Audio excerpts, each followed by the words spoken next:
દર્શક મિત્રો, આપ જોઈ રહ્યા છો ગુજરાતની એક એવી ચેનલ કે જે તમારા શહેરના પળે પળના સમાચારો તમારા સુધી પહોંચાડે છે. સ્વાગત છે આપનું A1 અભિક્રાઇમ ન્યૂઝમાં.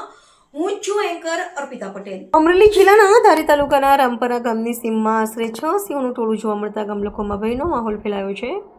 સિંહોના અચાનક દેખાવથી સ્થાનિકોમાં દહેશત સાથે ચિંતા પણ વ્યાપી ગઈ છે. માહિતી મુજબ સિંહો ગામની સીમમાં આવેલા ખેતર અને આસપાસના વિસ્તારોમાં નિર્ભય રીતે ફરી રહ્યા હતા. આ દ્રશ્યો કેટલાક લોકોએ પોતાના મોબાઈલમાં કેદ કર્યા હતા, જે બાદ સમગ્ર વિસ્તારમાં ઘટના ચર્ચાનો વિષય બની ગઈ છે. ઘટનાની જાણ થતાં જ વન વિભાગની ટીમ તાત્કાલિક સ્થળ પર પહોંચી ગઈ હતી અને સિંહોની હરકતો પર નજર રાખવામાં આવી રહી છે. હાલ સુધી કોઈ જાનહાની કે પશુહાની થયાની માહિતી પ્રાપ્ત થઈ નથી. વન વિભાગ દ્વારા ગામ લોકોને સાવચેત રહેવા, ખાસ કરીને રાત્રિના સમયે બહાર ન નીકળવા અને સિંહોની સલામત અંતર જાળવવા સૂચના આપવામાં આવી છે.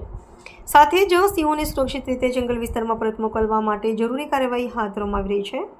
આ બનાવને પગલે ધારી પંથકમાં ફરી એકવાર સિંહોની વધતી અવરજવર અંગે ચિંતા વ્યક્ત કરવામાં આવી છે. રિપોર્ટર સંજય વાળા, ધારી.